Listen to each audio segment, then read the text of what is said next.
Continuamos en Contexto Global, la franja de France 24 en la que actualizamos las principales noticias del día. Soy Valentina Torres Sánchez, vamos a revisar los titulares. Serían al menos 648 los muertos en medio de la ola de protestas en Irán, que ya cumplen 16 días. Este lunes se registró la primera gran movilización a favor del Ejecutivo, mientras que Estados Unidos resaltó que bombardear la nación persa es una opción. El estado de Minnesota demandó al gobierno federal en busca de frenar el despliegue de más agentes de inmigración en Minneapolis y su región metropolitana. Las autoridades locales señalan que la medida viola la Constitución. El Ejecutivo Estatal de Illinois presentó otra demanda por separado. En Venezuela, el gobierno de Caracas defiende que ha liberado a 116 de los denominados presos políticos, mientras que la ONG Foro Penal Venezolano dijo que solo puede confirmar 49 de las excarcelaciones. Esto al tiempo que la Casa Blanca anunció que María Corina Machado se reunirá este jueves con Donald Trump.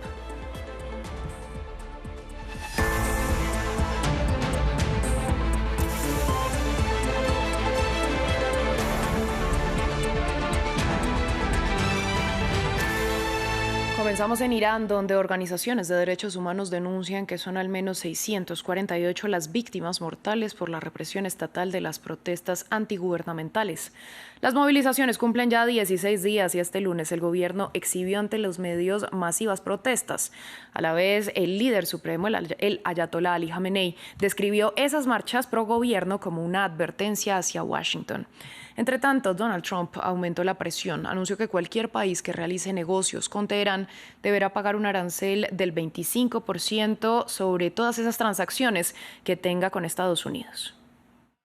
Un mismo país, dos narrativas. Después de 2 semanas de manifestaciones antigubernamentales, el Ejecutivo iraní demostró su apoyo con unas masivas marchas en todo el país, de las cuales se hicieron eco los medios estatales. Fueron unas movilizaciones con mensajes contra Estados Unidos y también contra Israel. Marchas en donde también se rindió homenaje a los efectivos de seguridad que han muerto en medio de la agitación social, víctimas de los disturbios, asegura la versión oficial. Una jornada que el líder supremo, el ayatolá Ali Jamenei, aprovechó para mandar un mensaje a Estados Unidos. Esto fue una advertencia para que los políticos estadounidenses dejen de engañar y no confíen en mercenarios traicioneros. En las calles, las redes sociales siguen recogiendo una narrativa de horror.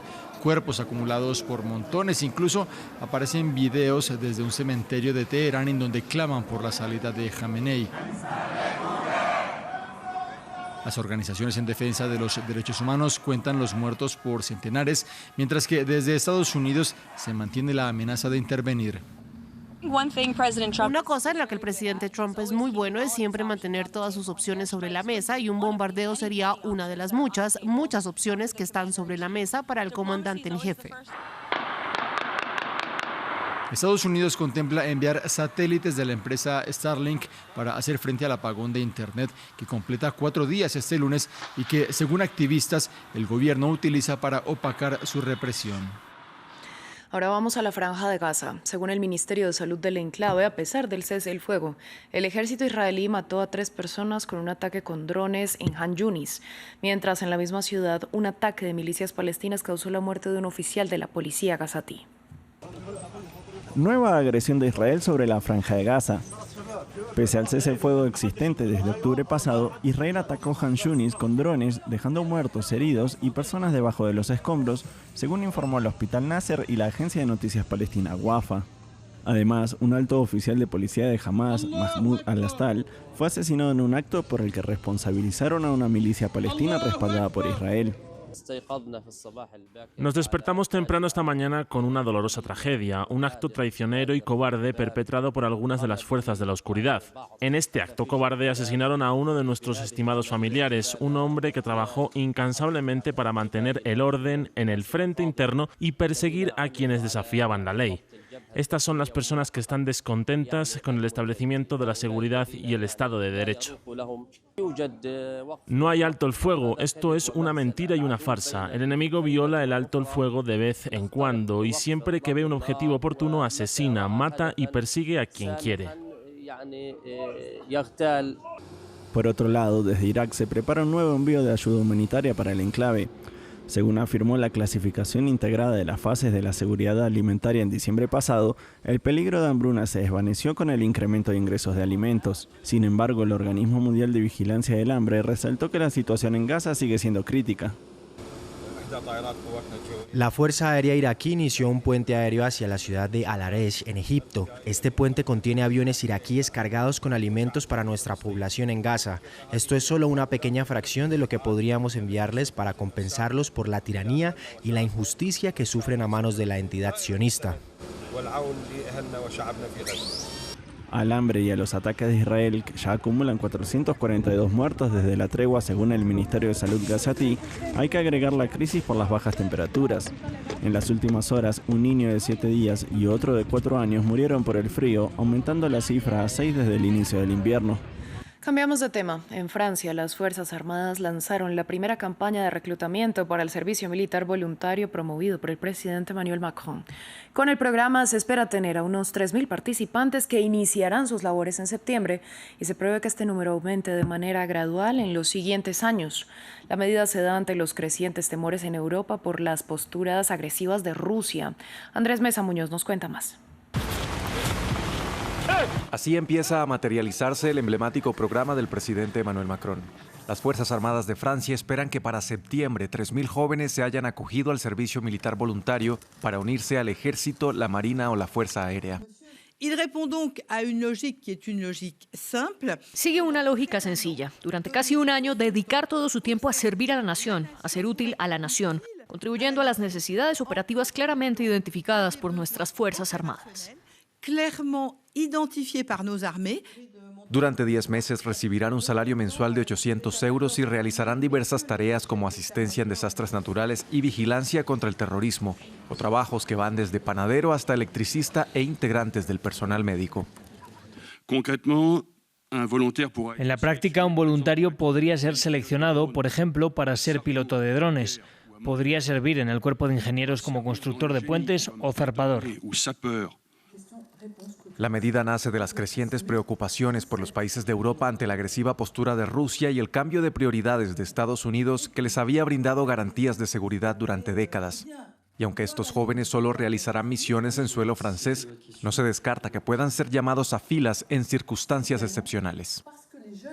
Potencialmente podrían ser llamados para ayudar al país a afrontar una crisis importante, pero aquí estamos hablando de una situación verdaderamente excepcional. Se espera que para 2027 sean 4.000 jóvenes y que en 2030 aumente a 10.000 de manera anual. Después del programa, los participantes podrán optar por permanecer dentro de las Fuerzas Armadas o convertirse en reservistas. En otras noticias, varios expresidentes de la Reserva Federal y exsecretarios del Tesoro de Estados Unidos expresaron su apoyo a Jerome Powell, el actual líder de la Fed, luego de que informara que está bajo investigación federal.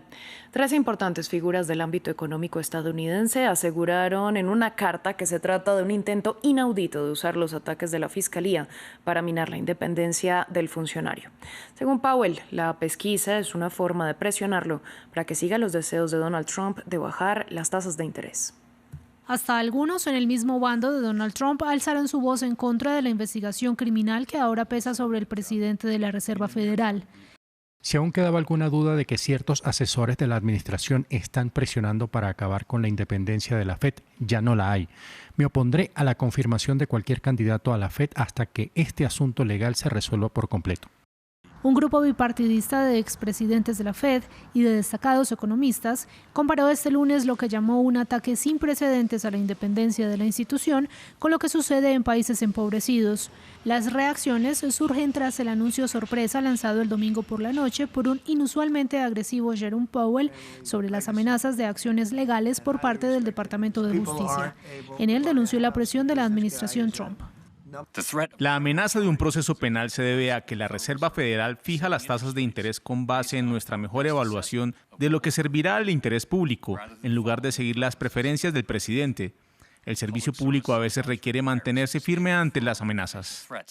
El proceso se relaciona con la audiencia de Powell en el Senado en junio pasado sobre el aumento inesperado del costo de las renovaciones de la sede de la Fed en Washington. El mandato del funcionario expira en mayo próximo, lo que permitiría al mandatario reemplazarlo. Sin embargo, necesitaría el voto favorable del Senado para hacerlo. Técnicamente, el presidente de Estados Unidos también podría destituir a la cabeza del Banco Central, pero eso nunca ha sucedido en sus 112 años de historia. También en Estados Unidos, los estados de Minnesota e Illinois demandaron al gobierno Trump por los operativos de agentes del ICE en sus territorios.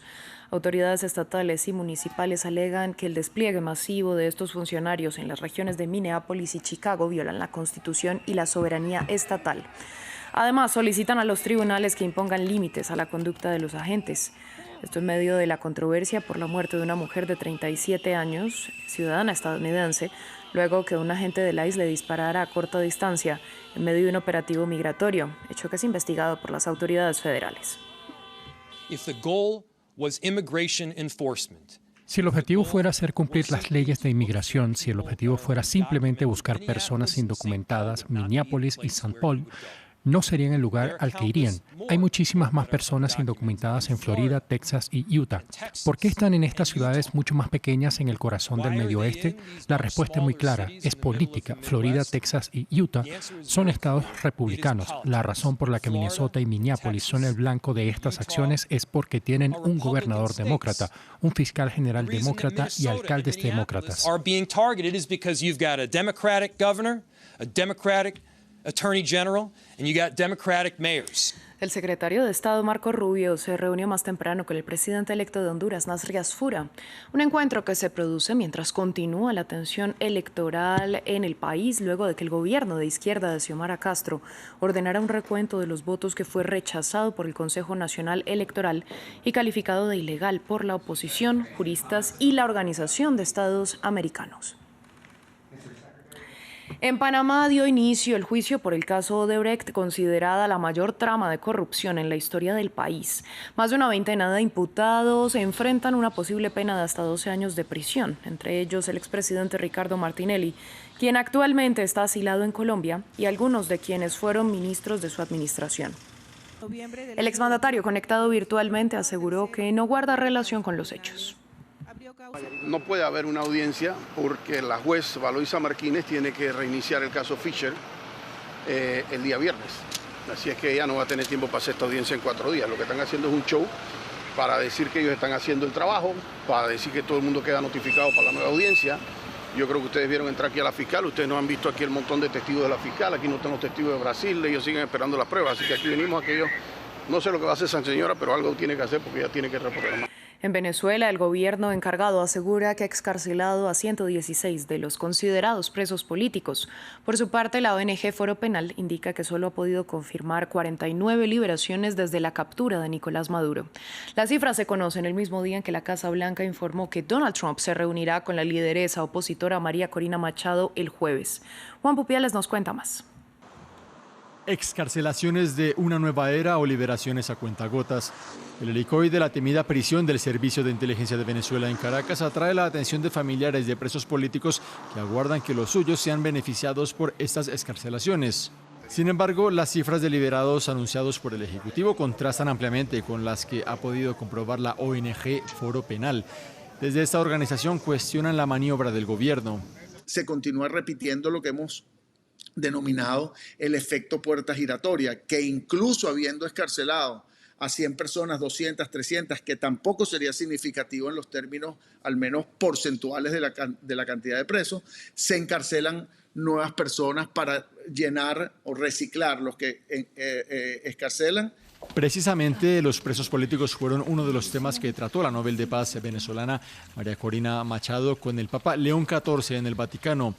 Mientras tanto, en el plano diplomático, la liberación de 2 ciudadanos italianos por parte de Venezuela fue seguida por el anuncio del restablecimiento de embajadores por Caracas y Roma.